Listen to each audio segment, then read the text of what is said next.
The year was 2342, and Earth was no more than a cemetery of steel and forgotten dreams. A perpetual, sickly twilight choked the skies, filtering the moon's light into a haunting, ethereal blue, the very blue that stained the ancient cobblestone streets of what was once London. John kept his shoulders hunched inside his insulated soot-stained suit jacket, the collar pulled high against the damp chill that seemed to seep into the very marrow of his bones. He wasn't looking for trouble, he was looking for scraps. A functional grav coil from a pre-collapse automaton, perhaps, or maybe just some preserved synth rations that hadn't turned to sludge. His modified optical scanners barely pierced the eerie fog that clung to the derelict streets. The air tasted of rust, ozone, and a faint, cloying sweetness, a smell the surviving humans had learned to dread. It was the scent of the Vespertine, the alien species that had arrived after the collapse, powerful, nocturnal, and rumored to feed on both blood and electrical energy. To the survivors, they were simply vampires. He was deep in the abandoned financial district, the remnants of glass skyscrapers looming like skeletal fingers against the bruised sky, when the sickeningly sweet scent intensified. John froze. Too close. He reached for the battered plasma pistol strapped to his thigh, the metallic click of the safety switch sounding deafeningly loud in the silence. He strained his eyes into the swirling blue fog ahead, where a set of ancient, flickering gas lamps cast pools of weak, sickly yellow light. Then she materialized. Not walking, but appearing as if the fog itself had parted to reveal a being of impossible grandeur and dread. She was immense, easily a foot taller than his own 6-foot frame, yet perfectly proportioned. Her skin was a mesmerizing, unearthly blend of sapphire and lilac, and her silhouette was dominated by a pair of massive coal-black wings that seemed to drink the meager light. From her brow curved 2 formidable obsidian horns, and where human eyes should have been, 2 glowing beacons of crimson light fixed themselves on John. This was no ordinary Vespertine scavenger. This was something ancient, something regal. A solitary human. Her voice resonated in the silence, not through the air but directly inside John's skull, a telepathic resonance that felt like silk and ice all at once. The language was perfect, flawless English, a rarity for the Vespertine scouts he occasionally encountered. John kept his hand steady on the pistol. "I don't want trouble. I'm just passing through." She didn't move, yet every molecule of air around him felt compressed by her presence. The deep, black gown she wore seemed to flow like liquid darkness around her feet, barely touching the cobblestones. "Trouble is not what I offer, human John," she countered, the use of his name jolting him violently. How could she know his name? He hadn't used his comlink in weeks. "I offer a legacy. A future." John's heart hammered a frantic rhythm against his ribs. "Who are you? How do you know me?" The magnificent being took a single, slow step towards him. The red light in her eyes intensified, and a phantom heat seemed to radiate from her. "My name is Stella, of the Vespertine Ascendancy. I know you because your genetic profile is unique, precious." She paused, and the terrifying beauty of her face, chiseled, elegant, utterly alien, cracked into an expression that was almost longing. "John, the human race is dying. Not just from the collapse but from the scourge, the genetic blight that turns your offspring into withered husks by their 10th cycle. Your planet will be silent within 2 generations." John flinched. It was the brutal truth. His own sister had succumbed 5 years ago. Stella lifted a slender, clawed hand, gesturing dramatically towards the desolate cityscape. "My people, the Vespertine, have the genetic counter. The pure Vespertine gene line, when merged with a specific untainted strain of Homo sapiens, your strain, John, can produce a hybrid that is immune to the scourge. A child that can thrive. A child that will save your lineage and in the process strengthen mine." The air crackled with a tension that was part fear, part unbelievable possibility. John swallowed hard, the taste of rust metallic on his tongue. He lowered the plasma pistol slightly, his eyes wide, taking in the impossible woman who stood before him. The red light of the full moon bathed the scene in a blue glow, and the gas lamps seemed to whisper secrets of a long-dead world. Stella leaned in just slightly, her voice dropping to a seductive yet deeply serious mental whisper. Her glowing red eyes held his captive. The full weight of her offer, terrifying and profound, descended upon him. "Will you have children with me, human? It is an incredible offer. It is the only way your species survives." John stood frozen, the plasma pistol heavy and forgotten in his hand. The moonlight, filtered to that sickly blue, caught the impossibly sharp edges of Stella's face, emphasizing the raw, alien hunger behind the scientific proposal. Procreation. Survival. Extinction. The words echoed in the desolate street, stripping away the thin veneer of civilization he still clung to. You propose I become a biological instrument, John whispered, the breath catching in his throat. A breeder. Stella, the formidable winged entity known as the Vespertine Stella, tilted her horned head slightly, a gesture that was both regal and deeply unsettling. You propose to continue scavenging until the scourge finally claims your weakened line, John. I offer your DNA immortality, protection, and the chance to witness the birth of a new apex species. Apex species created in a petri dish of forced union, John spat, though his voice lacked conviction. His people were dying. He had witnessed the death throes of humanity firsthand. No petri dish human, Stella corrected, a low, guttural note entering her telepathic voice, a sound that vibrated deep in his core. The union must be natural. The Vespertine genetics are too volatile, too dominant. The true equilibrium, the immunity to the scourge, requires an emotional, visceral connection to catalyze the blend. A bond forged by desire. Or necessity. John felt a terrifying wave of comprehension wash over him. This wasn't just a science experiment, it was a desperate, almost superstitious ritual. And she had just confessed that their relationship would require, or at least mimic, intimacy. I won't be held prisoner, John stated, trying to sound authoritative, though he was facing a goddess of the apocalypse. Stella let out a soundless, chilling laugh that felt like cold air rushing past his ears. Prisoner? I offer you the last functional apartment in the sector, John. Hot synth food, filtered air, a power supply that never flickers. A king's ransom on this ruined sphere. She stepped back, her massive wings unfolding just slightly, obscuring the moonlight. The fear was crippling, but John saw the flicker of truth in her crimson eyes. She was powerful, yes, but her mission was urgent. His survival was paradoxically paramount to her. What about the risks to me? John asked, his mind racing through the thousands of gruesome stories about the vampires. Zero unless you provoke the ascendancy, Stella assured him, the smooth delivery slightly too rehearsed. You are mine. And my goal is a child, not your blood. Your genetic material is too precious to waste on sustenance. Come. The fog is lifting, and the solar flare from the orbital reflector will soon make even this twilight dangerous for me.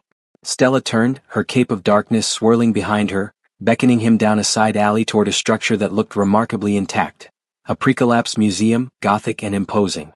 John looked at the dark street he had come from, then at the promise of life, warmth, and survival in the shadows of the immense woman. He lowered the plasma pistol completely and began to walk. Survival, even on her terrifying terms, trumped a lonely death on the cobblestones. The museum's interior was a labyrinth of vaulted ceilings and dusty marble, but Stella led him down to the deepest sublevel.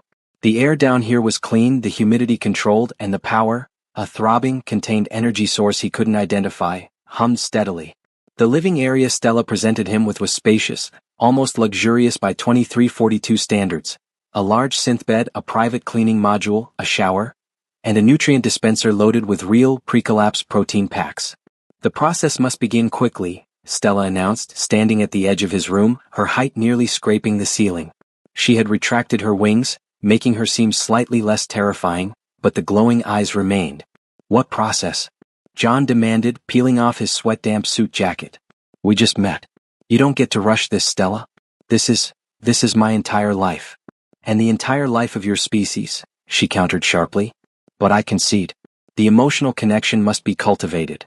I am programmed for efficiency, not courtship. She took one slow step forward, the movement utterly fluid. The sheer magnetic pull of her alien presence was undeniable. John was terrified, yes, but there was a primal, biological curiosity that was completely unnerving. Tell me about the Vespertine, John said, needing to ground the situation in logic rather than primal fear. If you're so advanced, why do you need our genetics? Why can't your species simply create this immunity? Stella paused, the red light in her eyes dimming slightly as if processing a deeply held secret. John realized this was his first victory, a moment of shared vulnerability. Our advancement came at a cost.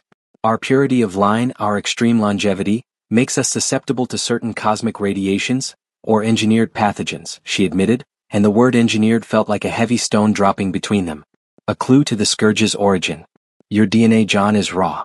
Untainted by the genetic manipulations that cursed my ancestors. It is the perfect, sturdy foundation to build something truly resilient. Something royal. She looked at him then, and the expression was no longer cold or strategic. It was almost tender, a horrifying glimpse of the potential romance she mentioned. You are essential, John. You are my most precious resource. I will protect you. I will cherish you. But I require a promise in return. She closed the distance completely, looming over him. John felt a dizzying rush of fear and attraction. Promise me, she whispered into his mind, her voice a seductive caress, that you will try to desire me, human. For the sake of the world, try to love the monster. The first 3 cycles John spent in the sublevel sanctuary were a blur of sterile luxury and suffocating tension. His life, which had once been a desperate hunt for survival on the surface, was now reduced to a gilded cage guarded by a winged alien vampire. Stella, for her part, maintained a constant, almost clinical proximity. She respected his space physically, always keeping a few feet of distance.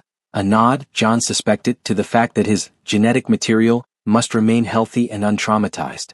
But mentally she was a terrifying presence. Her telepathy was an intrusive hum, constantly observing, evaluating, and cataloging his emotional state. Your internal rhythms are unstable, John, Stella projected one evening as John stared blankly at the nutrient dispenser. The hormonal fluctuations indicate stress, not desire. This is inefficient. John turned, running a hand through his perpetually messy hair. It's life, Stella. Humans don't turn desire on like a broken power switch. We need history, trust, shared experience. Stella walked towards him, her movements silent, her sheer physical presence overwhelming the room. She was wearing a different gown now, less flowing, more like a sculpted armor of dark, polished fabric. Shared experience, she mused, the concept clearly alien to the Vespertine's hyper-efficient, goal-oriented society. Very well. If the merging requires a bond, we shall engineer one. You will teach me this human concept of courtship. John felt a cynical laugh bubble up in his throat. Courtship? You, the queen of the night, want a date. I require the emotional chemistry necessary for our progeny's genetic stability, she corrected. Where do we begin? Do we exchange complex algorithms? Share data on our biological ancestors? No, John sighed, leaning against the cold synth wall. He saw a chance here, a chance to gain insight, maybe even leverage. We start with storytelling. We start with sharing secrets and showing vulnerability. Their date took place in the museum's main hall, a vast space lined with dusty, preserved artifacts of the long-dead 21st century. Stella had dimmed the emergency lighting, relying instead on the intense, focused red light from her own eyes, which cast deep shadows across the marble floors. You first, John, she commanded, seating herself gracefully on a broken pedestal, her wings neatly folded but still immense. John pointed to a shattered glass case that once held a collection of ancient digital music players. I was a salvage engineer before the collapse finished us off. I wasn't important. But I had a younger sister, Leah. She loved these. She spent the last 2 years of her life compiling the old Earth music, hoping to start an archive on a lunar station. She never made it. The scourge took her. He looked up at Stella, expecting the cold, analytical stare. Instead, her crimson eyes seemed to waver, perhaps with a touch of processing overload or maybe even comprehension. Grief, Stella stated softly, not as a judgment but as a diagnosis. The release of oxytocin and cortisol due to a damaged social bond. My people do not experience this depth of familial loss. Our genetic memory preserves our ancestors. They are never truly gone. But you are alone now, aren't you, Stella? John pressed, stepping closer to the pedestal. You mentioned the ascendancy. Where are they? Why is the Queen running this breeding program on a dead planet with a scavenger? The air immediately turned heavy, thick with concealed power. The red light in her eyes flared violently. This is not an acceptable vulnerability, human. You push the boundary. Vulnerability is a two-way street. John argued, fueled by adrenaline and the memory of Leah. You want me to risk my body and my bloodline for your species, but you won't tell me the truth. Is the ascendancy sending help? Or are you in exile, carrying out a desperate, secret mission? Stella rose, unfolding her towering frame. The change in atmosphere was instant. The air felt thin, and John could almost hear the low thrum of contained energy ready to lash out. The truth is a weapon, John. And currently you are unarmed. She lowered her gaze, her face inches from his. The heat radiating from her skin was intense, and the sweet, cloying vespertine scent flooded his senses. The horror element was raw and immediate. He was utterly at her mercy. Very well, she hissed, her voice returning to the chilling telepathic whisper, filled with a new, dark resonance. I will give you a piece of the truth, a piece that should terrify you into compliance. She drew a long, delicate finger across a dusty, preserved world map on the wall. The Vespertine did not just arrive after the collapse, John. We arrived to manage it. The scourge was not an accident. It was a bioweapon, A control mechanism released by my people centuries ago to clear out the indigenous, dominant species, yours, to make room for our future colonization. John stumbled back, every muscle in his body rigid with betrayal and white-hot rage. They didn't save us. They killed us. But, Stella continued, her voice softening just enough to pull him back from the brink of total terror, the scourge mutated. It became unstable. Now it threatens to turn this entire system into a toxic, lifeless wasteland, unsuitable even for the Vespertine. My offer is not one of salvation for you, John. It is a desperate act of damage control for us before our own weapon consumes the galaxy. She tilted her head, the horns catching the dim light. The confession, terrifying and true, had been laid bare. The monster had revealed the depth of her monstrous origins. Now human, she concluded, the predatory gleam returning to her eyes. Do you see why I need your genes so desperately? We need your raw, resilient life force to undo the horror we created. And now that you know the depth of my deception, is your desire still so impossible to manufacture? The shock of Stella's confession, that the Vespertine had engineered the scourge, left John breathless, not just with rage but with a terrifying clarity. They weren't saviors. They were murderers trying to clean up their mess using the very DNA they sought to exterminate. John's survival instinct, honed over a decade on the ruined surface, kicked in, overriding the immediate impulse to strike the towering alien before him. To kill Stella now was to commit suicide, and with it, the final extinction of his species. Revenge is a luxury for the living, he thought bitterly. He took a slow, deliberate breath, forcing himself to meet her glowing red eyes. The fear was still there, a cold knot in his stomach, but he wrapped it in a layer of icy calculation. You are a desperate liar, Stella, John said, his voice low and steady, a deliberate counterpoint to the violence in her confession. You didn't need to tell me that. You could have maintained the lie of the cosmic plague. You told me the truth because you needed my fear to force my compliance. Stella's predatory smile, a terrifying small curl of her lips, was her only answer. Fear is the greatest motivator, human. It sharpens the senses. Now, are you ready to save your world, or do you choose to be consumed by vengeance? John shook his head, pushing past his fury. Neither. I choose leverage. He took another step, closing the distance between them, a risky move that challenged her authority. You need my genes for the perfect hybrid, the one untainted by your bioweapon, John continued, his eyes locked onto hers. If you force this union through fear and captivity, the resulting child will carry the trauma. It will be flawed, unstable. If I am to create your perfect royal line, I need to be a willing partner. I need assurance. Stella remained motionless, her mental projection intensely focused on his words. She was analyzing his emotional data, searching for the crack in his resolve. What assurance do you require, human? She asked. The ascendancy, John stated firmly. They created the scourge. If they find you, they won't just take the hybrid. They'll kill both of us to cover up their blunder. You need protection and I need an escape route. The only way I agree to your twisted proposal is if you share all your data about the scourge, its design, its weakness, and the current political situation of the Vespertine who are hunting you. John had successfully shifted the dynamic. He was no longer just a breeder. He was a strategic asset and a potential threat. A slow realization dawned in Stella's eyes, the realization that this fragile human possessed a terrifying intellect and an unbreakable will to survive. You are a fascinating organism, John, she conceded, the regal facade cracking just slightly to reveal the calculating scientist beneath. A high risk, but high reward. The information is yours, but it comes with a condition. She lowered her voice, the telepathy deepening to a conspiratorial thrum that felt like a secret whispered in his soul. We must accelerate the emotional bonding. We have no time for conventional human courtship. I will show you my world, John. Not the ruins of Earth, but the Vespertine homeworld data, our true culture, our sciences, and our enemies. And in return, you will show me human desire. Over the next few days, John's world expanded beyond the sub-level bunker. Stella didn't take him outside. Instead, she plugged him into a massive, preserved Vespertine archive, a hidden server filled with holographic data streams of their home world, Lyra. John sat mesmerized as Stella projected the images. Cityscapes made of crystalline structures that pierced purple skies, massive, floating energy conduits, and Vespertine society. A rigid caste system where power, telepathy, and genetic purity ruled. He learned about her. Stella wasn't just a vampire, she was a high senator of a powerful, disgraced faction.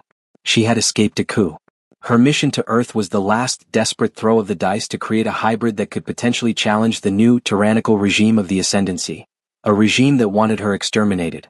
As John absorbed the horrifying complexity of her alien civilization, the initial repulsion began to mix with a grudging respect for her desperate position. She was a warrior fighting for her life and power, just as he was fighting for his. One evening, as the holographic stars of Lyra rotated above them, Stella materialized a small antique music box. It was human, pre-collapse, and beautiful. My data suggests that physical contact and shared sensory input accelerate bonding, Stella projected, her expression neutral. We shall dance. Show me how humans initiate desire. John stared at the ornate box, then at the towering, winged alien woman. The absurdity of the moment was profound. The last two surviving hopes for their respective species, about to share a ridiculous, terrifying dance in a museum basement filled with the ghosts of a dead civilization. He extended his hand, his touch tentative on her cool, smooth skin. You start by holding me, Stella. Gently. And we try to feel something other than the fear of extinction.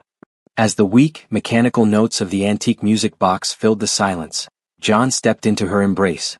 The height difference was immense, the sheer power she radiated was palpable, yet as she followed his clumsy lead, slowly, mechanically at first, then with an unsettling, fluid grace, John felt a dangerous, magnetic pull. This isn't just about survival anymore, he realized, looking up into the burning crimson of her eyes. This is about the horrifying, forbidden possibility of feeling something real for the monster who destroyed your world. The engineered courtship quickly spiraled into a terrifying, yet undeniable intimacy. John found himself addicted to the sheer raw power of Stella's presence. Every touch was an electric charge, every shared secret a strategic vulnerability. He was falling not for a woman, but for an apex predator who saw him as a key to her kingdom. One evening, as they were analyzing the scourge's genetic sequencing, John providing the human cellular knowledge, Stella the Vespertine's alien chemistry, John reached out and touched the flawless, smooth skin of her hand. It was cold, unnaturally so, like polished marble. You're always cold, John murmured, the touch a deliberate attempt to break the analytical barrier. Stella turned her luminous crimson eyes towards him. Vespertine physiology runs on collected electromagnetic energy, not exothermic combustion. We are cold to your touch, John, and we do not require your warmth. We require your life. And yet you crave my emotional bond, John countered, pulling her hand towards him. A deep thrumming began inside the room, a low frequency that made John's teeth ache. Stella's body began to shimmer faintly, and the red light of her eyes intensified to near blinding brightness. You seek the truth of my desire, human? Very well. She moved with impossible speed, pressing him back against the holographic wall displaying Lyra's purple sky. Her immense body eclipsed his, and the raw, uncontained energy radiating off her was overwhelming. John felt a dizzying mix of panic and exhilaration. Her lips, a perfect dark shade, came down upon his. The kiss was not warm, it was a deep, draining coldness that seeped into his bones. It wasn't just a physical act, it was a telepathic invasion. John's mind was instantly flooded with thousands of years of Stella's existence. The crushing weight of Vespertine political intrigue, the cold, analytical nature of their species, the thrill of her ancient hunts, and the sheer, burning ambition to rule. Then the horror hit. A memory, raw and recent, flashed across his consciousness. Stella standing over a fallen, weaker Vespertine. She wasn't simply fighting, she was draining him. The soundless, agonizing scream of the dying alien, and the subsequent rush of power and satisfaction that filled Stella. She was a vampire in the truest, most terrifying sense. John choked, pulling away with a gasp, his whole body shaking.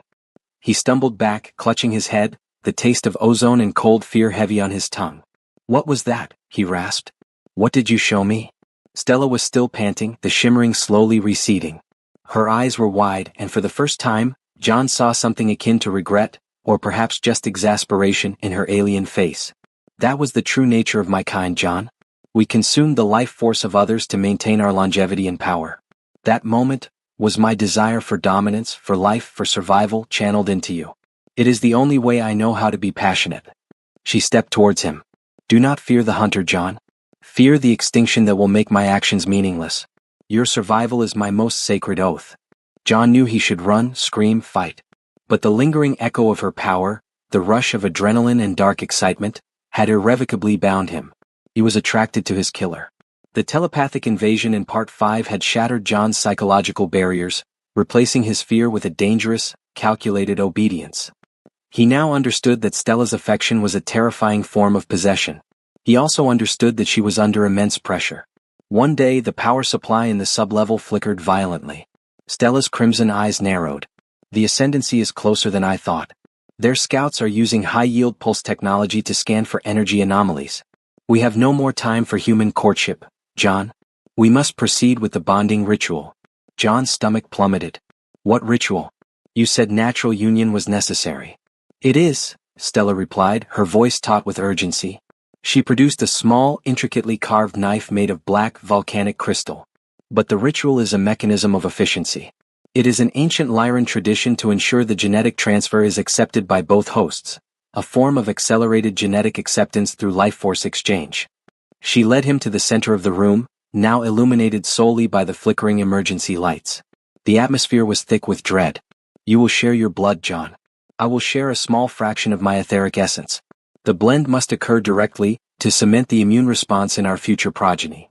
John felt the sharp, cold edge of the crystal against his forearm. He didn't fight. He was too deep in her web now. What happens if the Ascendancy finds us during this? John asked, his voice barely a whisper.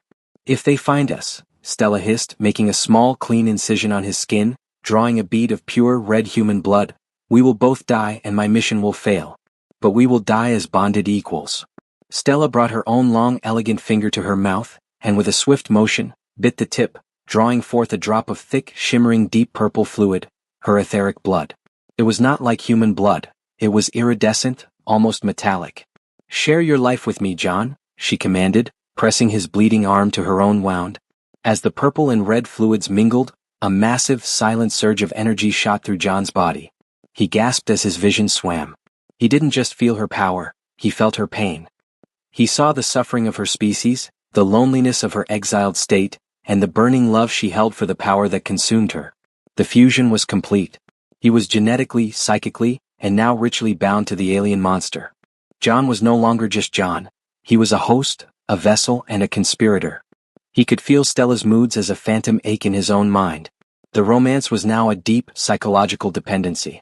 The physical union that followed was inevitable, and it was a horrifying blend of passion and survival. John was driven by the knowledge that this act was the only way to secure the Scourge data and maybe, just maybe, ensure a future for his long-dead species. Stella was driven by the single-minded, terrifying ambition of a queen fighting for her crown. During the cold, silent embrace, a new danger presented itself. John, now sensitive to Stella's mental whispers, caught a fleeting image, a Vespertine battle cruiser, dark and menacing, hovering silently in the ruined London skyline. They're here, John projected mentally, adrenaline flooding his system. The Ascendancy. They found the energy anomaly from your ritual. Stella's face, usually a mask of control, contorted into raw panic. Her mission was compromised. The very act of bonding meant to secure their future had exposed them. She pulled away, moving with a desperate urgency. The hybridization must complete now, John, before they breached the sublevel. But John had his leverage. He was bonded and he was no longer afraid of her. He grabbed her arm, his grip surprisingly firm, powered by a new shared strength. You promised the data. All of it. Before the final stage. If we die now, my life force goes with me and your mission fails. Stella hesitated, her large, crimson eyes locked onto his, a silent war of wills. Her species' survival, her own survival, hinged on his compliance. Very well, human. You bargain well with death. With a swift, mental command, Stella transferred the core data on the Scourge, its genetic kill switch and the Ascendancy's command codes, directly into John's mind. It was a blinding rush of complex alien coding. Now run. Stella commanded, pushing him toward a small, maintenance ventilation shaft. I will delay them. The hybrid is seated. Protect the data in the future. Find the old Earth orbital cannon station. Only there can you transmit this code and threaten the Ascendancy into retreat. Go. I will find you, my human, when this is done. As John scrambled into the narrow shaft, the sound of plasma fire erupted above. The Ascendancy had breached the museum. He knew Stella wasn't sacrificing herself. She was fighting for her crown. And he, the human scavenger, was now the carrier of the code, the key to two-species survival, and the reluctant father of a terrifying, forbidden hybrid. The narrow ventilation shaft was a cramped, rust-choked throat, but it offered John a direct, desperate escape from the museum basement. Plasma fire erupted behind him, the high-pitched thrum-thrum of Ascendancy weapons slicing through reinforced concrete. Stella was fighting, a glorious, furious distraction. He burst out onto the ruined streets of Westminster, the familiar blue twilight now fractured by the sudden sharp glare of Ascendancy ship searchlights. He ran, relying on the map data Stella had implanted in his mind, not just the surface roads but the forgotten arteries of old London, the subterranean network. He found the access point, a collapsed section of the Jubilee Line tube station, and plunged into the absolute darkness, the stench of stagnant water and ancient decay immediately assaulting his senses. The tunnels were a labyrinth of rusted tracks and dripping concrete. John activated the low beam on his suit, illuminating the path. The scourge data in his mind felt like a pulsating headache, a dense alien language of genetic code vying with his own human thoughts. He was no longer just running, he was carrying the future in his head. Just as he thought he was safe, a high-frequency chirp echoed through the tunnel ahead. It was a Vespertine scout's comm. John froze, pressing himself against the damp tunnel wall. The Ascendancy was efficient, they had already set up a perimeter. A figure emerged from the darkness, taller than a human but smaller and less regal than Stella. This was a dredge, a lower-caste Vespertine hunter, clad in dull gray armor, armed with a sonic disruptor. Its eyes were a dull yellow, lacking the vibrant crimson of Stella. The dredge stopped, its head tilting as it registered John's human scent and the faint electrical residue of Stella's recent presence. It raised its weapon. You must adapt, John. Use their weakness. The thought was Stella's, a ghostly echo in his mind. Vespertine are highly sensitive to sonic disruption. John didn't have a sonic weapon. But he did have an old, salvaged pre-collapse sonic emitter for cleaning pipes, now strapped to his belt. He pulled it out, not aiming for the dredge but aiming for the railway track beside it. He flicked the switch. The emitter screamed, a shattering, high-pitched whine designed to break molecular bonds. The dredge clapped its clawed hands over its auditory receptors, its yellow eyes flickering violently. The distraction was enough. John bolted, sprinting down the tracks into an even older, narrower tunnel that branched off towards the Thames underbelly. John ran until the sound of the dredge's pain screeching faded into the dripping silence. He collapsed against a thick layer of sludge, trying to catch his breath. He was deep under the Thames now, in tunnels so old they predated the tube, the forgotten Victorian sewers. Orbital Cannon Station is 10 kilometers north, past the old Greenwich Dome. He pressed on, the sludge sucking at his boots, the air thick with methane. The horror of the place was palpable, the ruins of civilization compressed into a suffocating, putrid tomb. As he rounded a corner, his beam hit something unexpected. A light source. Not a searchlight, but a small, shimmering beacon of soft, pulsing green light nestled deep within a crack in the wall. John approached cautiously. The light wasn't electric, it was biological. Tucked inside the crack was a cluster of clear, crystalline sacs, pulsating with the internal green glow. They looked like biolenses observing the tunnel.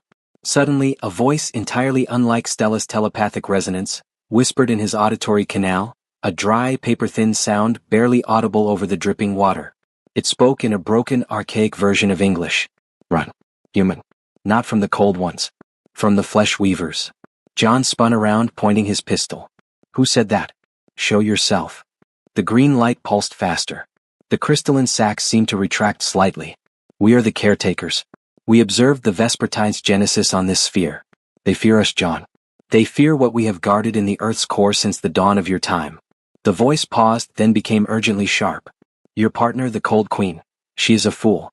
The scourge is not their worst weapon. The Ascendancy has deployed a purge device, a molecular weapon that sterilizes all life forms carrying a hybrid Vespertine signature. If you carry her seed, you are dead when it activates. John felt a sickening chill that surpassed the cold of Stella's kiss. The hybrid child, the key to survival, was a walking death sentence. Stella hadn't told him this, perhaps she hadn't known, or perhaps she had lied to force the bonding. What is the purge device? John demanded, desperation making his voice crack. And what do you want? The green light pulsed one final time and a small, smooth metallic sphere, no bigger than a marble, dropped onto the sludge beside John's foot. We want the Vespertine gone. That sphere is a cloaking resonator. It hides your biosignature from the Ascendancy's purge scans. Go north. Find the orbital cannon. You are now the host of two futures, John. Run. The green light vanished completely, leaving John alone in the suffocating darkness, with a terrifying piece of alien tech in his hand and the knowledge that Stella's survival plan had placed him directly in the path of a silent, biological annihilation. He was a fugitive carrying the Scourge's secrets, the hybrid's life, and now, a silent death sentence. The metallic sphere, the cloaking resonator, was cold and strangely light in John's hand. He held it tightly as he emerged from the ancient sewers into a ruined section of the docklands, closer to his target, the orbital cannon station, but dangerously close to a known Vespertine temporary outpost, a massive, decommissioned water filtration hub. The surface route was heavily patrolled by Ascendancy dredges. The only viable shortcut ran directly through the hub. It was madness, but every second spent delaying meant the purge device was one step closer to activation. He activated the sphere. It didn't make a sound, but a faint, humming vibration pulsed through his hand. He looked down and saw his boots. They seemed to distort, their outlines blurring. He was not invisible, but the resonator was clearly manipulating his thermal and biosignatures, effectively hiding him from any Ascendancy scanner looking for a Vespertine human hybrid. It's now or never. John moved towards the filtration hub. The complex was a brutalist fortress, illuminated by Vespertine spotlights that cast harsh, analytical beams across the compound. He slipped through a ruptured drainage pipe and found himself inside a vast, echoing chamber. The air was sterile and intensely cold, a sign that the Ascendancy had established a major temporary base here. The terror of the purge device became horrifyingly real moments later. As John navigated the high catwalks of the main chamber, he looked down onto the floor below. Several dredges were dismantling large, cylindrical containment units. These weren't weapons, they were cryogenic storage units. And inside them John saw bodies. Not the bodies of fallen soldiers but the bodies of human children. Dozens of them, perfectly preserved, each one tagged with a metallic Ascendancy band. The realization hit John like a physical blow. The Vespertine hadn't just used the scourge to clear out the dominant species. They were systematically harvesting the few healthy human survivors, preserving their children for study, or perhaps for a future, controlled breeding program. The scourge data in his mind screamed the truth. The Ascendancy viewed humanity as a biological resource to be managed, not exterminated entirely. He felt sickened. Stella had been fighting for her political survival, forcing a hybrid to save her faction. But the Ascendancy's horror was vast, cold, and calculated genocide. Suddenly, two high-ranking Ascendancy commanders, taller, more heavily armored Vespertine with deep blue plating, walked directly beneath John's hiding spot on the catwalk. John froze, the cloaking resonator barely humming.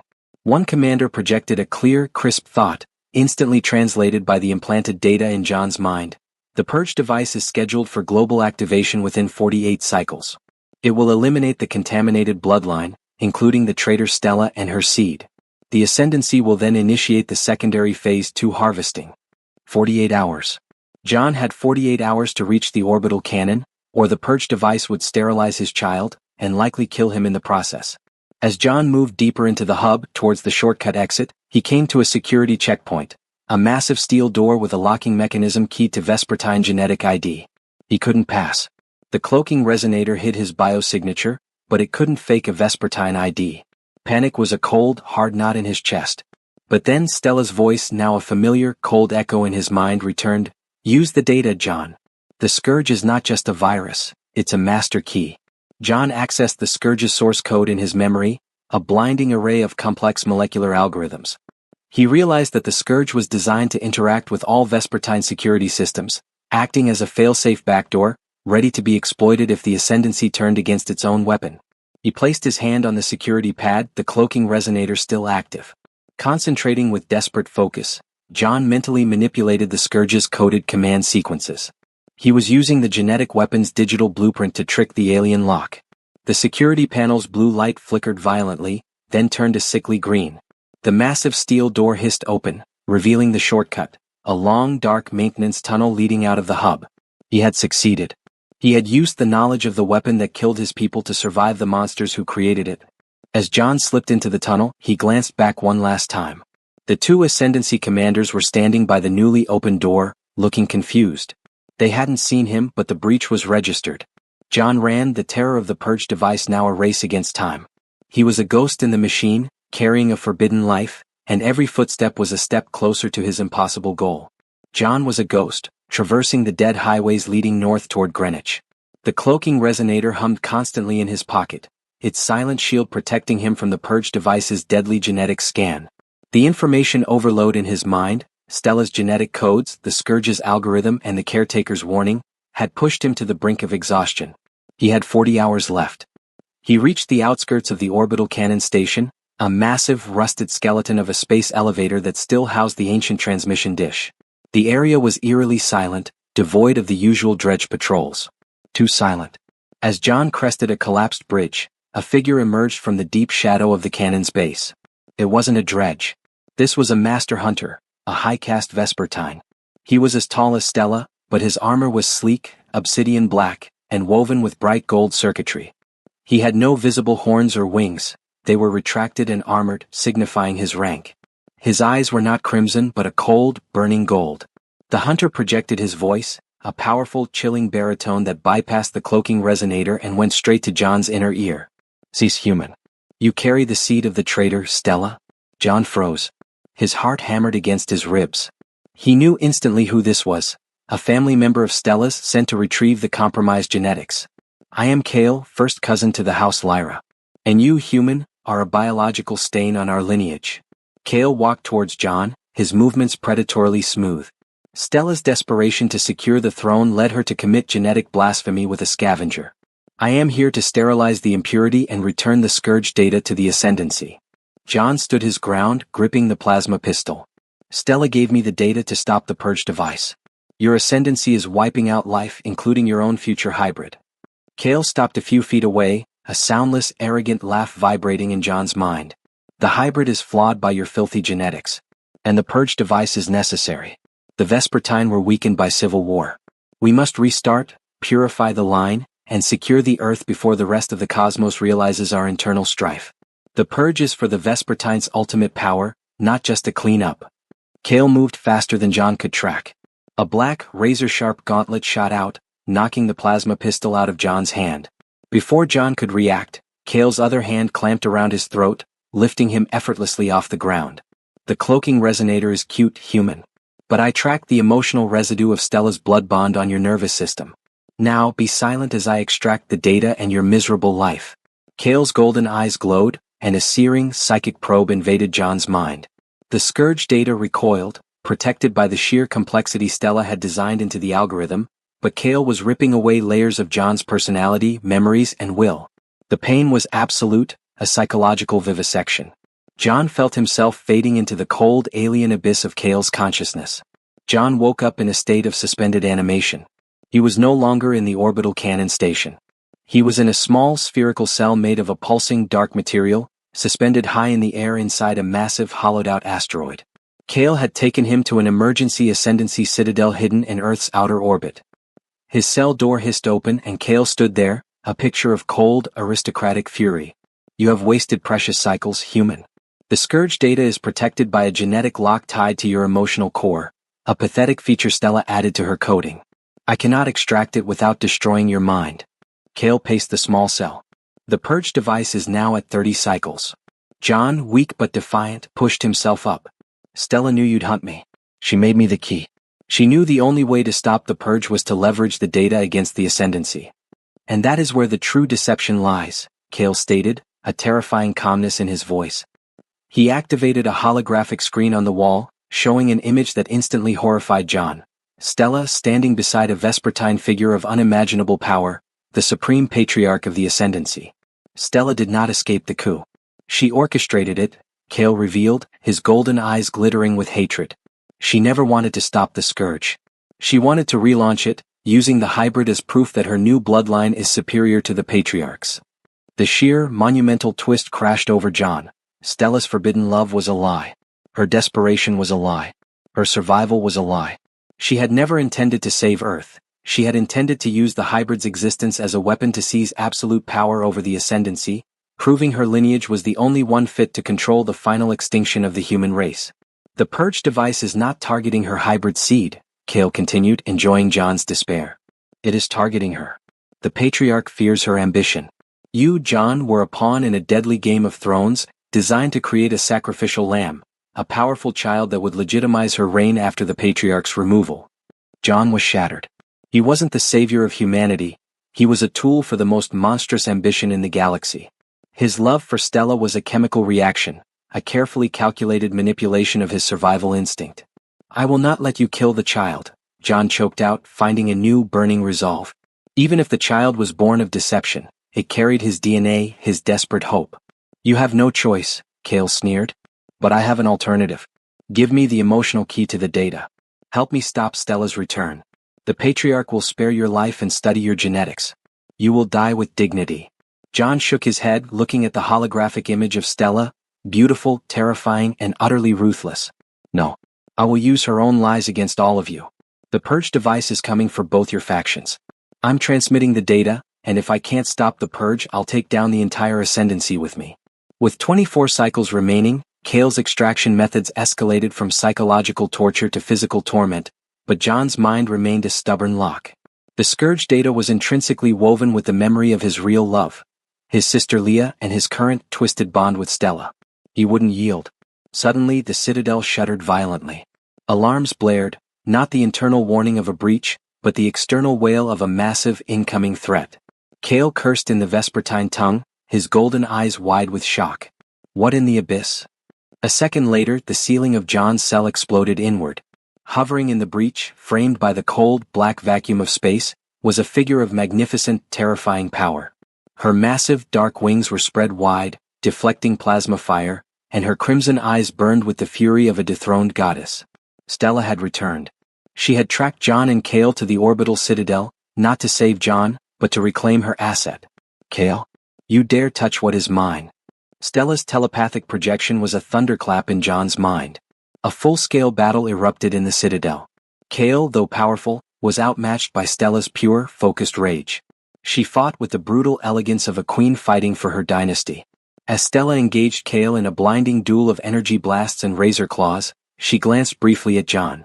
Her eyes locked onto his and she projected a single thought. "The purge is activating, John. We have 12 cycles. Do you trust my lies enough to live?"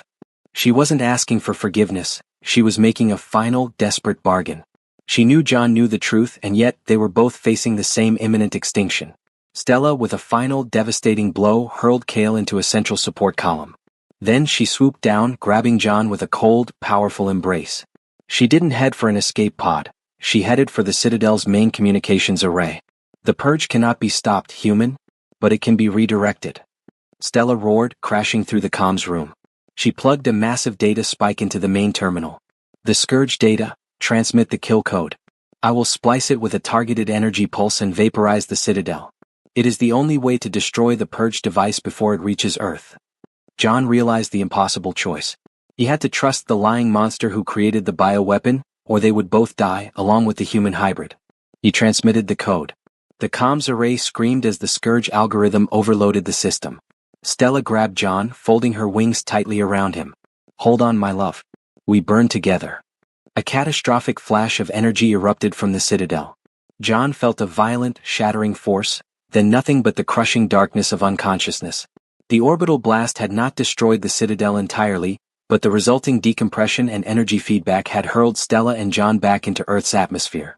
Stella's massive wings, though designed to withstand re-entry, were badly scorched and John was bruised and dazed. They crash-landed in the wreckage of what was once the Thames Barrier, a desolate stretch of marshland swallowed by the sea. Stella, exhausted and wounded, used the last of her strength to carry John to their next refuge, a forgotten pre-collapse Vespertine quarantine zone, a brutalist, sunken structure hidden beneath the marsh. The air inside the facility was stale and cold. The walls were lined with alien bioscreens, flickering with warning signals. Stella collapsed onto a stone slab, her dark armor cracking. John saw the extent of her injuries. A deep, jagged tear ran down her left wing, and the luminous quality of her sapphire skin was dull. The red glow in her eyes was barely a flicker. John immediately went to her aid, a reaction born of instinct, not love. He was the only one who could operate the facility's complex diagnostic panel, thanks to the data sheet implanted. "The purge device, is it gone?" John asked, his voice strained. Stella projected a weak, raspy thought. "The main signal is silenced. But the ascendancy will have a failsafe. A slow, silent activation, a targeted sweep. We bought time, John. Nothing more." John located the medical bay. It was designed for Vespertine physiology, cold, angular, and terrifyingly sterile. "I'm stabilizing your wing membrane," John muttered, working the controls. "But your energy levels are critical. You need sustenance." Stella looked at him, and the desperate hunger in her eyes was no longer political, it was primal. "My energy reserves are depleted. And I cannot feed on the environment here. My plasma stores are dangerously low, human. I need pure raw life force." The truth hung heavy between them. She needed to feed, and he was the only source of pure human life force available. Owen stood over her, his hands trembling. He knew the cost of his help. He knew the betrayal. Yet, the fate of his species, the hybrid child, and the scourge Data, all depended on this monstrous queen's survival. You lied to me, Stella, John said, the pain in his voice more profound than any wound. You used my last hope for your own power play. You are fighting for a throne, not for life. Stella closed her eyes, her telepathy reduced to a raw whisper. I am a queen, John. I am made of ambition. I seek power to end the political cycles that keep threatening your extinction. The ascendancy is weak. They are monsters. I am a monster who is pragmatic. If you want your species to survive, you need a monster on your side. She opened her eyes and a single iridescent purple tear, her etheric blood, traced a line down her cheek. Kill me now, John. Or give me what I need. But do not expect love. Expect a strategic partnership. Expect a dynasty. John slowly approached the slab. He pulled back the protective layer of his suit, exposing the veins on his inner arm. He was terrified but resolute. You take only what you need to survive. You touch my mind, you taste my blood, and you remember the cost of your lies, Stella. The child will be raised with the knowledge of your treason. Stella did not hesitate. Her perfect, sharp fangs extended and she plunged them into his arm. The pain was searing, but the horror was in the exchange. As she drew his life force, John felt the familiar telepathic rush, the cold power, the ancient memory. But this time something was different. The bond, intensified by the ritual, was now an open channel.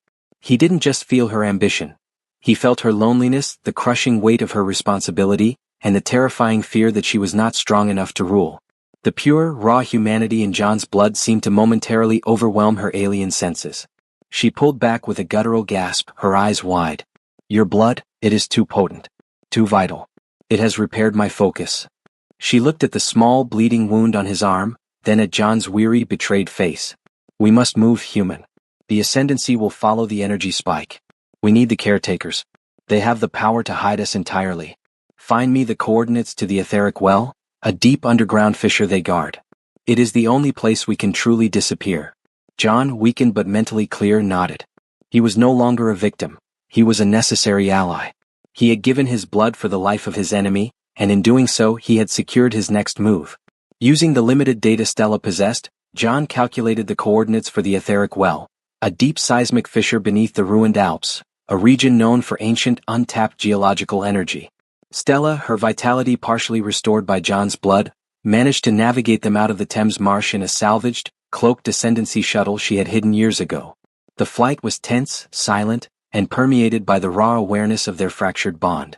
They were two rulers fighting a joint war, bound by a child born of betrayal. They landed the shuttle in a narrow, ice-choked gorge. The entrance to the well was marked by a pulsating, low-frequency hum that vibrated the very air. As they entered the cave, the cold vespertine aura was immediately replaced by a soft, warm atmosphere. The walls were lined not with rock, but with intricate webs of organic glass that glowed with the familiar pulsing green light John had seen in the London sewers. A voice, the same dry, paper-thin whisper, echoed from the darkness. Welcome, the human who carries the seed of the cold queen. And welcome, Stella of the Lyra Vespertine, the last ambitious queen. From the shadows the caretakers emerged. They were utterly unlike either human or vespertine. They were ethereal, human-sized shapes suspended in fluid, encased in the organic glass. Their forms were vaguely skeletal, their eyes large, black orbs, and their movements smooth and silent. You seek refuge from the ascendancy, one caretaker projected, its voice 1,000 dry leaves rustling. We offer it. This entire fissure is shielded from all vespertine detection, biological and technological. But safety has a price. Stella stepped forward, her regal bearing returning despite her scorched wing. We require protection until my genetic asset, the hybrid, is born. In return, I offer the ascendancy's military and genetic data. The caretaker entity turned its attention to John, its large eyes locking onto him. We do not need data, Stella. We need genetic neutrality. The hybrid child, another caretaker whispered. It possesses the resilience of Homo sapiens and the etheric energy of the vespertine. It is the perfect blend of life and death. But it is a weapon. If it falls into your ascendancy's hands or even yours, Stella, it will perpetuate the cycle of galactic war. The leading caretaker made its demand, the green light around it pulsing urgently. We will shield you both until the child's birth. But upon delivery, the hybrid child must be left with us. We will isolate it, teach it neutrality, and prevent it from ever being weaponized by either the human survivors or the Vespertine factions. That is our pact. The ultimatum hung heavy in the air. Stella and John had fought, cheated, and bled for this child, the key to their respective futures. Now they were being asked to give it up entirely. Stella's crimson eyes flared with fury and betrayal. The child is my dynasty. My claim to the throne. I will not surrender my seed to parasitic life forms. Then we surrender you to the ascendancy, Queen, the caretaker countered simply. John stepped forward, placing a steady hand on Stella's shoulder, a move that was a strategic alliance, not an affectionate one. He looked at the caretakers, realizing their immense, ancient power. They were the true, unseen custodians of the planet. We accept the pact, John said, cutting through Stella's outrage. But on one condition. You must tell us what you truly are. And how you know about the Scourge and the Ascendancy's war. The caretaker paused. The silence was profound, broken only by the hum of the organic glass. We are the first life of this sphere, John.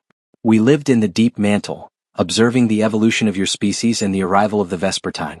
We are the architects of the Scourge's instability. A terrifying realization dawned on John. The caretakers were the ultimate horror element. They hadn't created the Scourge, but they had engineered its failure, forcing the Ascendancy into a panic. The purge device, John whispered. You knew they would launch it to destroy the contamination. It was a calculated inevitability. Now, John, Stella, you have chosen survival over ownership. The pact is sealed. Welcome to the sanctuary of the first life. You are safe, for now. The organic walls around them brightened, and a heavy stone door hissed shut, sealing them off from the world.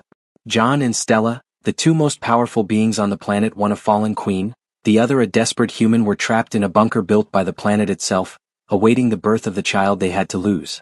John looked at Stella. Her face, still beautiful and cold, was twisted with frustrated rage. She hated this forced surrender, but she was trapped. You gave away my life's work, human, she projected, her voice laced with venom. I bought us time, Stella, John countered, his own voice resolute. And I protected the child from becoming your pawn. Now we wait. And we plan. You taught me betrayal, that I will teach you patience. The caretaker's sanctuary was less of a prison and more of a terrarium, a massive, subterranean cave system filled with bioluminescent flora and mineral pools. It was warm, alive, and utterly alien. John and Stella were given a private, sculpted cavern where they had nothing but time, the silent surveillance of the caretaker's green lights, and each other. The forced cohabitation intensified their bond, turning their physical proximity into a continuous psychological war. John knew Stella's supreme ambition, and Stella knew John's deep, protective instinct for the child. One evening, John found Stella staring out at a shimmering pool of liquid metal, her massive wings hanging low. She was not regal, she looked broken. You hate this confinement, don't you? John asked, his voice softer than he intended. Stella didn't turn. Hate is insufficient, human. I was created for command, for the expansion of the Lyra Vespertine dominion. To be sidelined, to be powerless, it is worse than death. John sat down on a warm stone nearby. You talk about your dynasty, your ambition. But I saw your memory when you fed on my blood, the cold throne room, the constant plotting. You are the queen, but you are also alone. You trust no one. Stella finally turned, her crimson eyes blazing with defensive fury. Trust is a weakness, John. It is the flaw that allowed my rivals to create the ascendancy. No, John countered, his voice firm. Loneliness is the weakness. You tried to fill that void with power and ambition, and it almost killed us. That's why you needed a bond, not just a breeder. You wanted someone who knew your truth and still chose to stay. He stood and walked towards her, the scent of ozone and sweet vespertine essence filling the air. He was no longer afraid of her height or her power. He was looking at her soul. Show me, John said, challenging her. Show me the loneliness you hide from your own people. Tell me what it's like to live for centuries watching everything else die. Stella hesitated, a profound conflict visible in her eyes. The cold, ambitious queen was fighting with the vulnerable, ancient being. Finally she yielded. She reached out, not to touch his body but to touch his mind, initiating a controlled, partial vespertine mindshare, a deep form of communication reserved for their royal house. John's consciousness was instantly flooded with a dizzying rush of images, not political strategy but centuries of silence. He saw the birth of her planet's stars, the slow, agonizing death of her first mate in a political skirmish 500 years ago, and the crushing realization that her children, raised to be cold extensions of her will, would never offer comfort or love. The Vespertine were long-lived, but their emotional spectrum was narrow, built on logic and dominance. The horror of this intimacy was profound. John felt the cold, vast emptiness of her eternal existence, a terrifying realization that the monster was also deeply, fundamentally broken. He pulled back, gasping for air. The mind share had been brief, but the emotional download was crippling. "You don't know how to be human," John whispered, shaking his head. "That loneliness, it's a self-made trap." Stella stepped closer, her raw vulnerability replaced by a terrifying, renewed intensity. "It is the strength of my species, John. And it is the only way the hybrid will survive. You are temporary, your feelings are chemical chaos. The only true love is survival." She seized him then, pulling him into an embrace that was both desperate and demanding. The fear of her alien touch had morphed into a fearful anticipation. Their relationship was no longer about physical intimacy for the child. It was about the transfer of emotional energy, John's warmth and chaos against Stella's cold, ancient stability. "But your chaos is infecting me," Stella murmured, the telepathic projection now laced with confusion. "I feel longing. A human weakness. I will harness it, John. I will make this weakness my ultimate strength." She was trying to rationalize love, to weaponize desire. But as she kissed him, the coldness of her lips was countered by the urgent, burning need in her touch. The line between forced necessity and genuine, terrifying attraction had blurred, sealing their fates in the heart of the caretaker's terrifying sanctuary. Weeks turned into a cycle of uneasy cohabitation. John and Stella, the reluctant parents, monitored the progress of the hybrid child using the caretaker's organic diagnostic screens. Their relationship had settled into a raw, deeply complex intimacy, a fusion of primal attraction and mutual strategic need. The love was a terrifying weapon, the bond unbreakable. But the caretaker's silence was growing ominous. Their green light constantly pulsed, observing, judging. John, still driven by his need for the truth, began to use his free time to study the caretaker's ancient bioscreens, hacking into the subtle energy patterns of their organic glass walls. One day he deciphered a recurring, massive energy signature emanating from the deepest part of the etheric well, a signature far more powerful than any Vespertine technology. "Stella, look at this," John projected mentally, showing her the cryptic pattern. Stella, who had been resting, immediately sat up, her crimson eyes focusing. "That signature, it's a chronal displacement wave. The Vespertine ascendancy has theories about this. It's the energy needed to bend space-time." "It's not ascendancy tech," John countered. "It's from the caretakers. They've been building it for millennia. They didn't save us to protect the child from a power struggle. They need the child for a cosmic gateway." They confronted the caretaker elder, its organic body suspended in its chamber. "The hybrid child," John demanded, pointing at the diagnostic screen. "Why do you truly need it?" The caretaker entity pulsed, its dry whisper filling their minds. "The child is the key. The Lyra Vespertine and the Homo sapiens share a unique genetic compatibility with this sphere's etheric energy. The hybrid child, combining both, can regulate the chronal wave." The caretaker revealed the horrifying truth. This planet Earth is not a simple sphere. It is a cosmic anchor, a junction point in the spatial fabric. The Vespertine were correct. Their arrival was orchestrated. But not by them. "We, the first life, require the gateway to open. We need to escape." Stella was furious. "Escape what? The ascendancy?" "No, Stella. Escape extinction. The universe is dying slowly. We, the oldest species, perceive the cold death of time. We must travel to a newer, younger dimension to survive.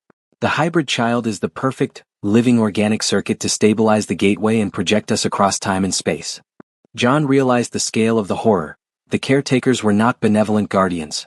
They were selfish survivalists, preparing to sacrifice the hybrid child and in the process, destroy Earth by destabilizing its cosmic anchor point. The destruction would be absolute. "You'll kill billions. You'll tear this universe apart." John shouted, his voice echoing in the cave. "Your species is already dying, human. The Vespertine are doomed by their own ambition. We are merely accelerating the inevitable. The child's purpose is greater than a single planet. The gateway opens in 72 hours. The new danger was absolute and final." John looked at Stella. All their previous battles, the Scourge, the Ascendancy, their political lies, were insignificant compared to this cosmic threat. The fear of extinction cemented their bond completely. Stella's cold, ambitious facade dissolved into a terrible focus. She was no longer just a queen, she was a warrior facing a true extinction-level event. "They are using the etheric well's energy," Stella projected, her mind sharp and decisive. "If we can disrupt the etheric regulator, the main power core, We can overload the chronal wave and destroy the gateway before it opens. We are in the deepest part of their sanctuary, John said, looking around at the organic glass walls. How do we fight them? They can control this entire structure. Stella stepped close to John, her immense, cold hand cupping his cheek. Her crimson eyes, usually filled with ambition, now held a fierce, protective fire, a genuine emotion born of shared, cosmic terror. They rely on the complexity of their organic matrix. We use the simplicity of chaos, she whispered. I know their weakness, John. When my Vespertine ancestors first visited this sphere, they catalogued a way to cause a localized cellular collapse in the caretaker's organic glass. She paused, and the romantic tension was a desperate, burning flame in the face of annihilation. But the counteragent needs to be delivered through their central nervous system. I cannot do it alone. I need my human partner. Are you ready to kill the supposed saviors of this planet, John? Are you ready to embrace the monster to save the world? John looked at the woman who had lied, betrayed, and forced his life into this deadly path. He knew he didn't love the queen, but he loved the terrified warrior fighting beside him. Let's go, Stella. You show me where the regulator is. We'll teach the caretakers what happens when you threaten the last of humanity. The shift in alliances was absolute. John and Stella, the human scavenger and the alien queen, were now co-conspirators against the ancient, terrifying threat of the caretakers. They had 72 hours before the chronal wave peaked.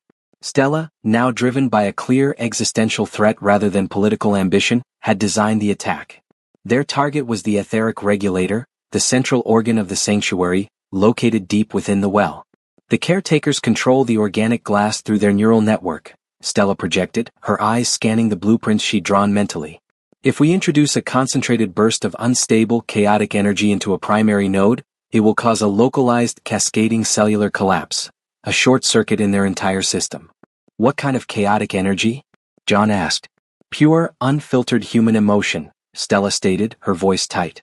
The Vespertine find it volatile and distracting. But the caretakers, having evolved in sterile isolation, have zero defense against it. It is our greatest weapon, John. The plan hinged on a dangerous, intimate sacrifice. The counteragent, a serum Stella quickly synthesized from the etheric well's minerals, needed to be delivered by John, the human, into a primary neural node. But the path to the regulator was guarded by a wall of high-density organic glass, controllable only by the caretakers' minds. The only way to bypass the wall, Stella explained, pointing to a schematic, is to overload their sensory input. I will use the last of my stored etheric energy to initiate a full-spectrum psychic assault, a raw broadcast of every Vespertine's ambition, lust, and fear. It will shatter their focus. And you? John asked, the horror of her proposition sinking in.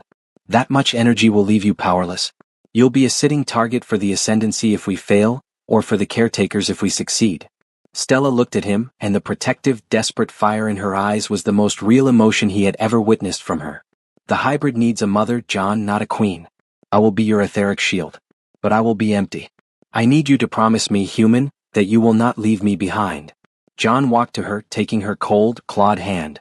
The weight of his promise, to the monster, the betrayer, the mother of his child, was heavier than any metal he'd ever salvaged. I am your only bond, Stella, he vowed. You break the shield and I'll short the system. And I will get us out of here. Together. With 40 hours remaining, they began the assault. John, holding the bioserum and the cloaking resonator, took point. Stella, her massive figure poised in a meditative stance, closed her crimson eyes, drawing upon the deepest reserves of her energy. As they reached the regulator chamber, the organic glass wall shimmered. Caretaker entities, alerted to their movement, began to emerge from the walls, their green lights pulsing angrily. Then Stella unleashed her power. It wasn't a focused beam, it was a storm of pure, sentient information. The psychic blast hit the caretaker's neural network like a supernova. John felt the wave of energy crash over him, a chaotic torrent of alien minds, the cold terror of Vespertine centuries, the hunger of the vampire, the crushing weight of Stella's ambition, all amplified 1,000-fold. The caretakers recoiled, their forms vibrating violently. The organic glass around them cracked. The sheer complexity of Vespertine malice and desire was a sensory overload they couldn't process. Now, John. Go. Stella projected, her telepathy reduced to a thin, cracking thread. Her entire body was losing its luminous color, becoming dull and gray. John darted past the stunned caretakers. The regulator was a shimmering, pulsating crystal the size of a car battery.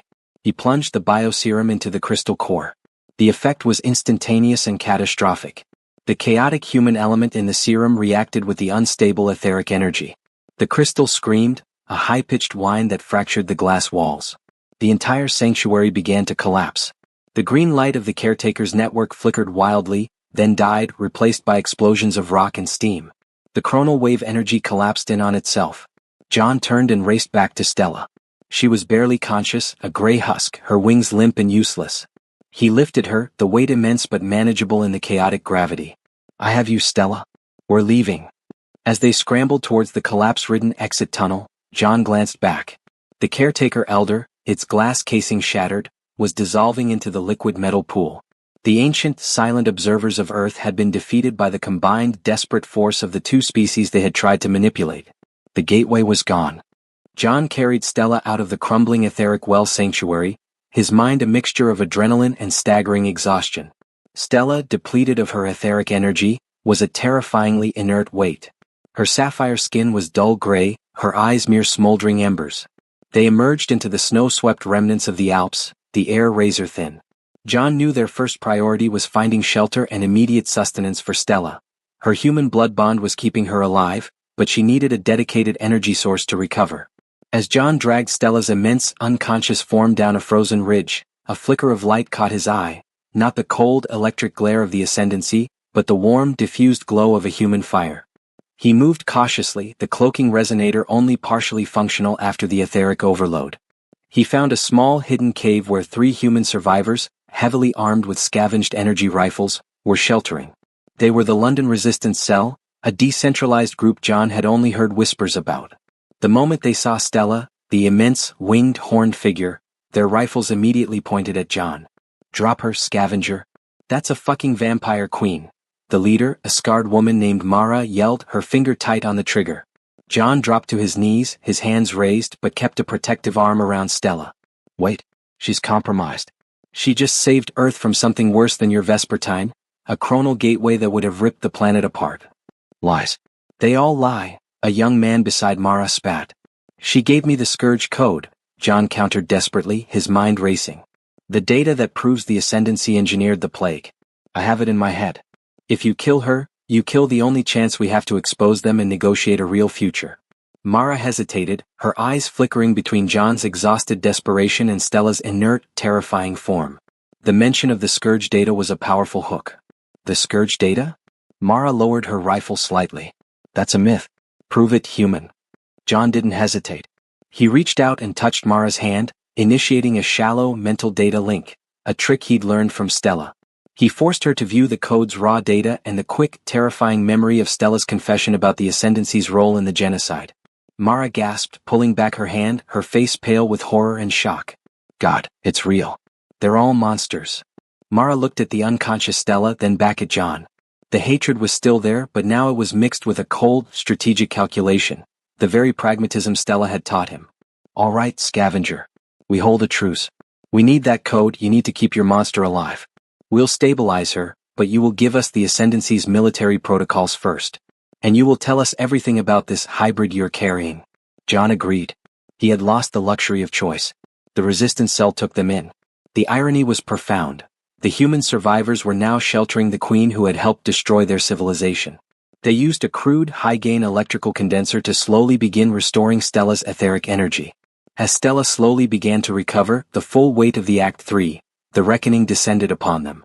The Ascendancy, having lost their orbital citadel and the purge device, was in chaos, but they were now focusing all remaining resources on a single priority target, Stella and the contaminated human male. They knew John carried the means of their destruction, the Scourge kill code. Mara brought John a terrifying piece of intelligence. The Ascendancy has deployed its final contingency. A mobile fortress, a massive dredge command ship, has entered the atmosphere. Its only mission is to bomb this sector and destroy all biological life, Vespertine, caretaker, and human, to bury the Scourge evidence forever. John looked at Stella, who was now awake, her eyes glowing faintly. The shared glance was a silent acknowledgement. This was the final battle. Stella projected a thought to John, her voice thin but resolute. They plan to use a sustained plasma saturation bombardment. We have to transmit the kill code through the command ship itself, John. We need to disable their main weapon, or all of Earth is ash. And you expect the human resistance to help you board a vampire command ship? John asked, bitterness returning to his voice. Stella looked at him, and for the first time, her expression held a strange mix of regret and fierce need. I need your human chaos, John. And your human love, the emotional intensity that is the only thing capable of overloading their systems. We are bound human. Now let's win your world back. The mobile fortress, the Ascendancy command ship, hung like a colossal black dagger over the ruined city, its plasma arrays charging for the orbital bombardment. John, Stella, and Mara, the resistance leader, stood on a high, wind-battered ridge, finalizing the suicidal plan. Stella, her etheric energy partially restored but far from full power, was cold and pragmatic. The ship's command core is shielded against external sonic or plasma attacks, Stella projected, her crimson eyes fixed on the immense vessel. The Scourge kill code must be injected directly into their main processing hub, overriding the bombardment sequence. And how do we get onto a ship crawling with your master hunters? Mara asked, her energy rifle clutched tightly. The human resistance was skeptical but desperate. We use the one thing they cannot ignore, me, Stella announced. The plan was a deadly gamble. Stella would be the bait. She would use her last reserves of etheric energy to launch a massive, localized psychic signature, drawing the command ship's attention and the majority of its defenses towards herself on the ridge. Meanwhile, John, cloaked by the resonator and aided by 2 human resistance fighters, would use the diversion to breach the ship's underbelly and reach the command core. Your ship will prioritize capturing you alive to extract the Scourge code, John stated, his voice tight. That buys me the 2 minutes I need. Stella turned to him, her face a mask of cold determination. If I am captured, John, you transmit the code immediately, even if it means my death. The kill code will cause a catastrophic overload, destroying the ship and the evidence. The hybrid cannot survive if the Ascendancy does. Their eyes locked, a final terrifying moment of strategic alignment. The romance was gone, only the fierce, mutual will to survive the extinction remained. The assault began at the pre-dawn twilight. Stella took position at the edge of the ridge, her massive wings catching the wind.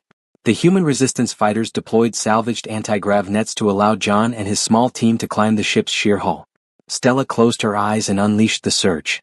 The energy blast was tremendous. A blinding, pulsating wave of vespertine energy, rage, and ambition slammed into the command ship. Alarms blared across the colossal vessel. The ship's main plasma arrays, instead of firing on the city, swiveled towards Stella. The traitor is isolated. Capture her alive. Secure the bloodline. The Ascendancy's frantic telepathy filled the air. As the master hunters streamed out of the ship's hangar bay, John and his team used the distraction, scaling the hull. They breached a forgotten maintenance duct, and John found himself running through the sterile, cold corridors of the command ship. John's team secured the path, sacrificing themselves to Ascendancy patrols. John reached the command core, a towering chamber filled with humming vespertine processors. A single figure waited for him. It wasn't a master hunter. It was Kale, Stella's cousin, who had survived the Citadel explosion and was now commanding the final assault. I knew Stella would sacrifice herself for the child. Human? Kale sneered, his golden eyes blazing. She is predictable. But I won't allow your genetic contamination to destroy my species. I will take the child myself. Kale charged, a weapon of pure power. John, unarmed but for the data in his mind, threw his last piece of resistance tech, a plasma grenade, at the ceiling. The resulting electrical disruption momentarily stunned Kale. John seized the opportunity, lunging for the main console. He pressed his hand against the alien processor and focused with every ounce of his will. He channeled the Scourge kill code, a devastating sequence of molecular data designed to turn the Ascendancy's own failsafe against them. As the code transferred, Kale recovered, screaming a vespertine battle cry. He tackled John, his razor claws tearing John's suit. Your sacrifice is meaningless, human. Kale roared, aiming a killing blow at John's head. But then the command ship screamed. The Scourge code was not just an override, it was a genetic virus. It spread through the ship's processors, causing the vespertine systems to turn on their own creators. Red warning lights flashed as the ship's core began a catastrophic meltdown. Kale paused, staring at the exploding console, then back at John, his face contorted in disbelief. You destroyed us all. No, John gasped, kicking Kale away. We destroyed your lies. The hybrid will be born free of your ambition. John grabbed a discarded escape pod regulator just as the core went supercritical. He didn't wait to see Kale's end. He hurled himself out of the command core, diving into the void just as the massive ship exploded into a blinding supernova of vespertine energy and fire. The flash illuminated the pre-dawn sky, a final, terrifying testament to the end of the Ascendancy. John plunged through the atmosphere in the escape pod regulator, watching the Ascendancy command ship dissolve into a distant, beautiful funeral pyre. The command ship was destroyed, the Scourge kill code had succeeded. The vespertine threat, at least the Ascendancy faction, was neutralized. He landed roughly in the Alps, close to where he had left the human resistance cell. He was bruised, mentally exhausted, and profoundly alone. His first thought was of the creature who had taught him betrayal and survival, Stella. He found Mara and the rest of the resistance surveying the wreckage. Their faces were grim but held a look of awestruck triumph. "You did it, John," Mara whispered. "The light show, it was incredible. The vespertine are scrambling. Their hierarchy is broken." "Stella?" John demanded, cutting straight to the point. "Where is she? Did she survive the bait?" Mara pointed to a small, isolated cave nestled in the rocks. "We found her. She's alive, John. But she's near death. She used her body as a lightning rod for the ship's defense systems when the command ship was exploding. She bought you those final seconds." John raced into the cave. Stella was lying on a makeshift bed, covered in synthetic blankets. She was no longer gray. Her sapphire skin was dull and crisscrossed with severe energy burns. Her massive wings were fused to her back, permanently disabled. The vibrant crimson in her eyes was almost extinguished. John knelt beside her, his hand gently touching her damaged cheek. "You should have let me go, human," Stella projected, her voice weak, a mere thrum in his mind. "The cost of a queen is less than the cost of a dynasty." "I kept my promise, Stella," John said, his eyes filled with a terrifying mix of grief and respect. "We are bound. You saved the world. Now we save the child." As John examined her, the terrifying realization of the hybrid's imminent birth hit him. Stella was too weak to sustain the delivery, and the intense trauma had accelerated the process. "It's coming," John whispered, gripping her hand. "It's too early. We need proper medical facilities." "No time," Stella projected, her grip tightening on his hand. "The child is ready. The bond, it is complete. You need to be strong, John. The birth will be the final act of horror and love." The cave suddenly filled with an intense, localized heat. Stella's body began to glow faintly, her etheric energy trying desperately to fuel the birth, and John knew this was where their intertwined destiny, born of sci-fi terror and forbidden romance, would reach its impossible climax. The birth of the hybrid was a raw, brutal, and utterly alien event. John was guided by Mara and the terrified human resistance, forced to act as the primary medic for the creature that had once hunted them all. The horror was biological. Stella's vespertine anatomy was not designed for a natural birth on this scale. The energy required was immense, and the raw, conflicting genetics of human and vespertine DNA fought for dominance inside her. As the physical agony racked Stella, she initiated a final, desperate mindshare with John, a fusion of consciousness designed to stabilize the child's mind during its traumatic entry into the world. John was instantly submerged in a tempest of emotion. Stella's pain, her primal maternal instinct, and the horrifying residual power of the vespertine lineage. He saw her love, a cold, fierce, possessive, yet undeniable love for the being she had created. "The child is fighting, John," Stella gasped telepathically. "Its human side is pulling for chaos, its vespertine side for cold control. You must give it balance. Give it your hope." John poured every ounce of his humanity into the bond. The memory of his sister Leah, the resilience of the human spirit, the quiet, stubborn hope for survival. He mixed his fragile, warm humanity with her powerful, cold alien energy. Then, with a final, agonizing surge of power, the child was born. It was silent, perfect, and terrifying. The child was humanoid, but its skin shimmered with a faint, iridescent silver hue, a blend of John's warmth and Stella's cold color. It had no horns or wings, but its eyes were not crimson or human. They were a startling, luminous gold. The moment the child breathed, a powerful, silent energy pulse erupted from its small body, momentarily silencing the cave and intensifying the bond between John and Stella to an ultimate, profound level. The child was not just immune, it was a conduit of power. Stella was utterly drained. She looked at the child, a single, final thought projected to John. "The dynasty, the power, it is immense. But the bond, it is yours, human. Protect our creation." Her eyes dimmed, and the last flicker of crimson light disappeared. Stella, the cold queen, was still. John, holding his silver-eyed, golden-skinned child, felt a profound, desolate grief. the death of the monster he had feared, fought, and yet deeply loved. The romance was complete, cemented in the tragic sacrifice of the alien queen. The silence was broken by the sound of heavy landing struts outside the cave. Mara and the Resistance immediately raised their rifles. "They're here," Mara whispered. "More Vespertine. Survivors from the outer colonies." They saw the command ship explode. But the figure who entered was not a rogue dredge. It was Kale. He was burned, scarred, and weakened, having escaped the command ship's final moments, but his golden eyes burned with absolute fanaticism. "You failed, human," Kale hissed, staring at the child in John's arms. "The ascendancy is gone, but the genetic contamination lives. I saw the bond. I felt the raw power of the hybrid. It is too perfect, too dangerous." Kale looked at Stella's lifeless body. "The traitor is dead. I will not allow her genetic blasphemy to thrive. I will cleanse this world myself." Kale raised his weapon, a high-yield sonic disruptor. His target was the child. John, fueled by paternal rage and the immense emotional residue of Stella's sacrifice, moved. He placed the child gently in Mara's arms. "Get the child out of here. Run." John roared. John tackled Kale, the two of them wrestling in the small cave. Kale was stronger, faster, but John was powered by his pure, chaotic human will. As they fought, John realized Kale's true plan. Kale didn't just want to kill the child, he wanted to seize its power. Kale slammed John against the cave wall, raising his gauntlet for the final blow. "The child is mine, human. The power of the ascendancy will be reborn through me."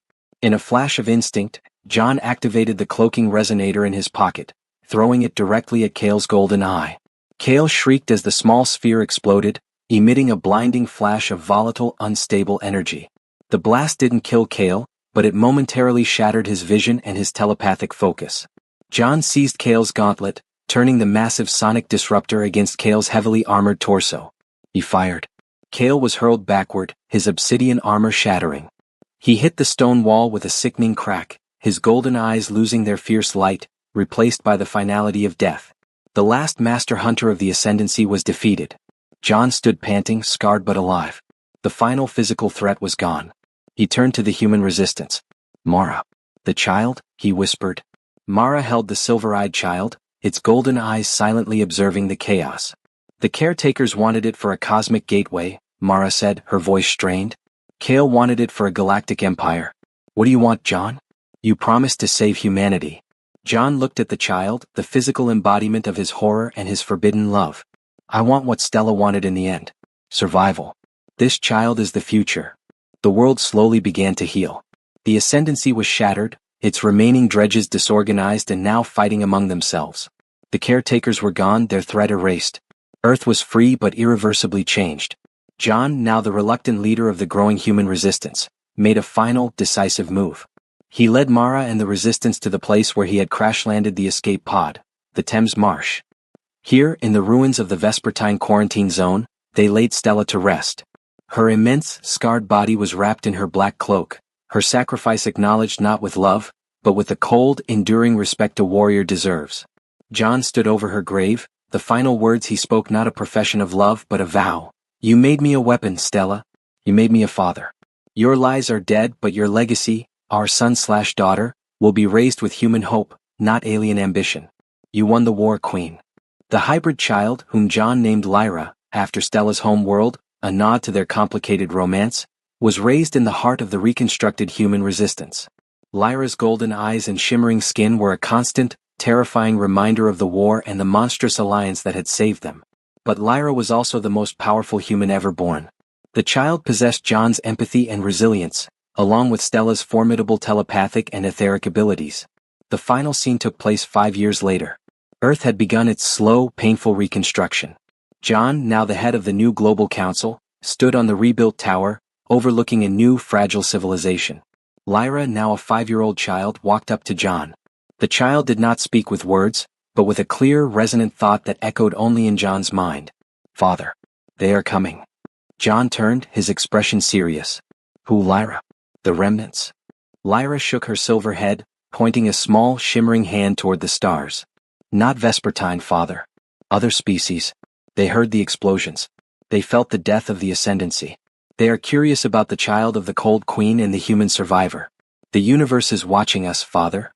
John placed a steady, loving hand on the child's shoulder, looking up at the cold, indifferent stars. He was no longer a scavenger.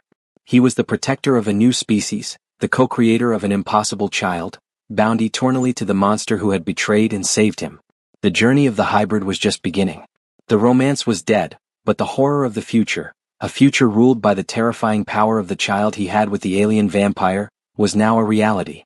The incredible offer had been fulfilled, and the price was eternal vigilance. The world slowly began its difficult, fragile healing. The ascendancy was shattered, its remaining dredges disorganized and now fighting among themselves. The caretakers were gone, their threat erased. Earth was free but irreversibly changed. John, now the reluctant leader of the growing human council, made his final dedication. He led Mara and the resistance to the place where he had crash-landed the escape pod, the Thames Marsh. Here, in the ruins of the Vespertine quarantine zone, they laid Stella to rest. Her immense, scarred body was wrapped in her black cloak, her once proud wings now limp and fused by the battle damage. Her sacrifice was acknowledged not with love, but with the cold, enduring respect a warrior deserves. John stood over her grave, the final words he spoke not a profession of affection but a solemn vow. You made me a weapon, Stella.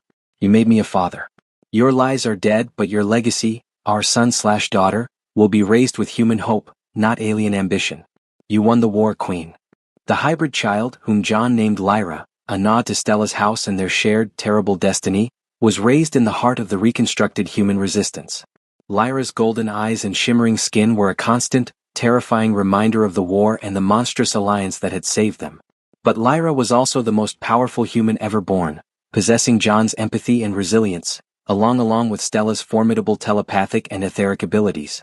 The final scene unfolded 5 years later. Earth had begun its slow, painful reconstruction.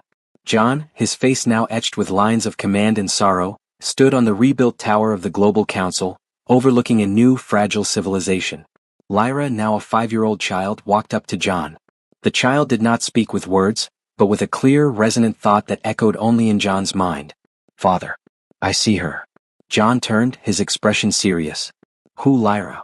Lyra looked at John with her startling, luminous golden eyes, then pointed a small, shimmering hand toward the stars. Not the ships, Father. Mother. She is the stars now. Her cold energy is gone, but the loneliness is still there. John's heart contracted. The cold, ambitious soul of the Vespertine Queen was not resting. It was scattered across the cosmos, a final, chilling testament to her eternal solitude. The romance had ended in a beautiful sacrifice, but the horror of her isolation was eternal. Lyra looked back at John, a small, genuine human smile forming on their silver lips, a smile that held the warmth of John's DNA. But I am not alone, Father. And neither are you. John knelt, wrapping his arms around the child, the impossible future. He was no longer a scavenger. He was the protector of a new species, the co-creator of an impossible life, forever bound to the monster who had betrayed and saved him. The incredible offer had been fulfilled. The price was paid in blood and deception, and the final result was the terrifying, hopeful new dawn of the human Vespertine hybrid. The end.